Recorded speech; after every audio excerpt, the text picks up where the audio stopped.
Hello friends. तो आज हम इस वीडियो में देखने वाले हैं एक्सरसाइज 9.2 के क्वेश्चन नंबर 9 एंड 10। तो देखते हैं क्वेश्चन नंबर 9 में क्या बोला है। Find the equation of the line passing through the point -3,5।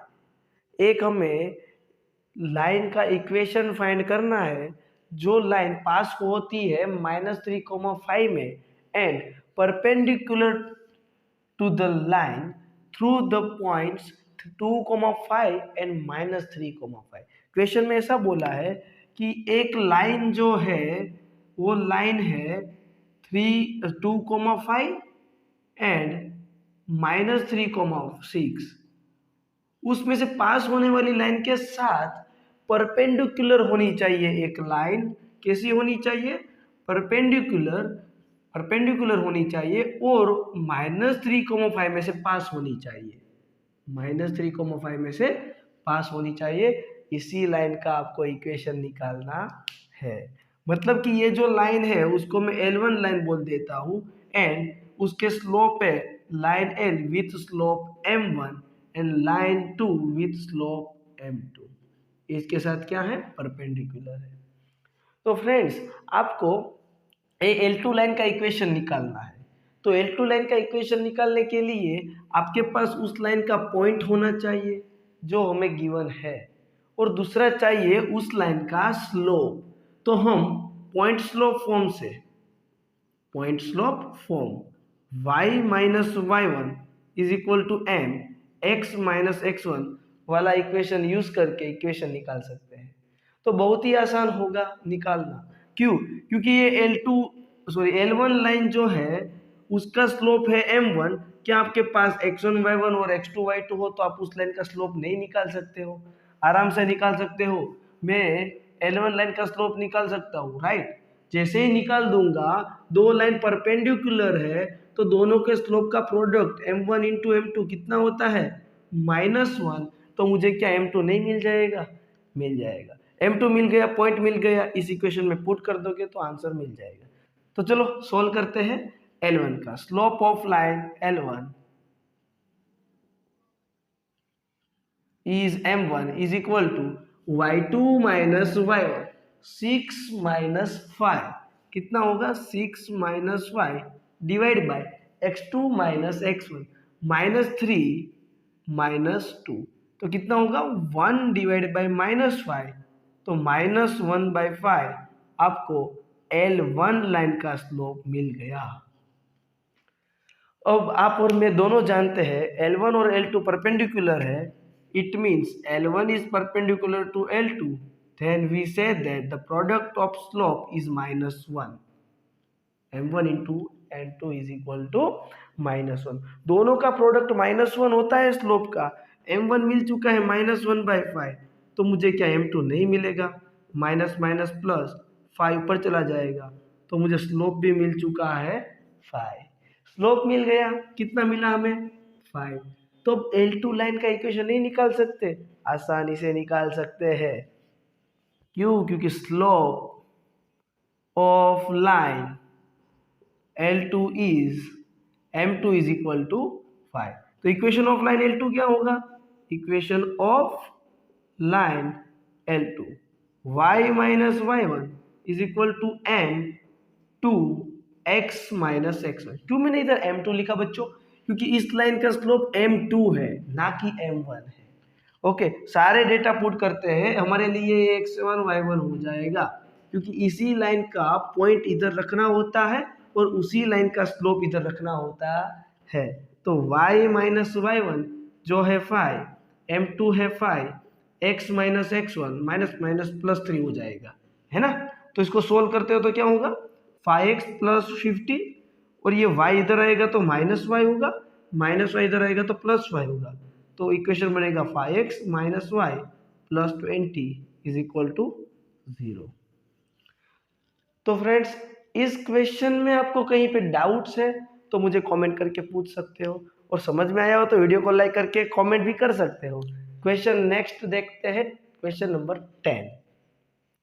A line perpendicular to the line segment joining the point 1, 0 and 3, 5 divides in the ratio 1:n। मतलब कि कोई एक लाइन जो है वो है 1,0 से 2,3 एक लाइन सेगमेंट है, सॉरी इधर लिखा है क्या है, लाइन सेगमेंट। तो हम लाइन नहीं बनाएंगे, लाइन सेगमेंट बनाएंगे ए वाला।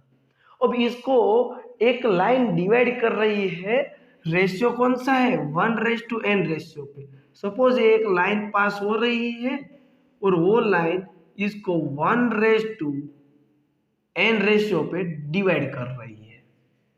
बच्चों समझ में आया इतना? यस। तो अभी ये डिवाइड कर रही है तो इधर कोई डिवाइडिंग पॉइंट P होगा जो होगा x, y, है ना? यस। तो हमें find the equation of line, मतलब कि ये जो लाइन है ना वो लाइन L2, इसको बोल देंगे हम लाइन L1। हमें L2 लाइन का इक्वेशन चाहिए। किस लाइन का इक्वेशन चाहिए बच्चों? L2 लाइन का। तो L2 लाइन का इक्वेशन निकालने के लिए उस लाइन का मुझे एक पॉइंट चाहिए जो मुझे डिवाइड फॉर्मूला से मिल जाएगा।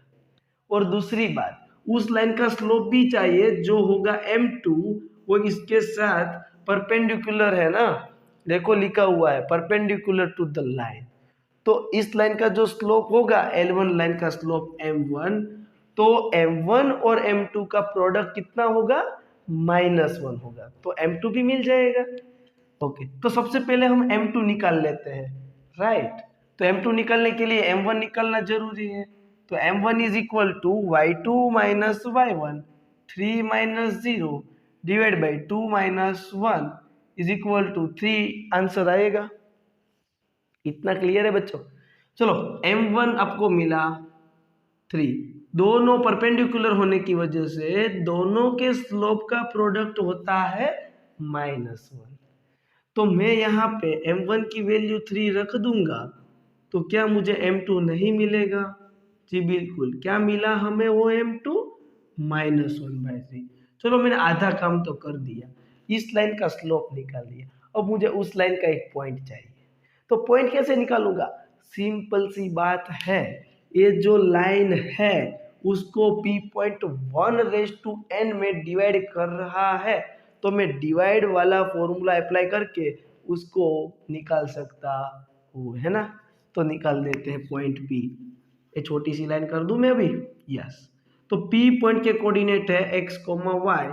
फॉर्मूला होता है m इंटू x2, आपको पता है ना, यहाँ पे x कोऑर्डिनेट ही होता है, y वाला आता नहीं है। और यहाँ पे भी y वाला ही होता है, x वाला कोई पॉइंट आएगा नहीं।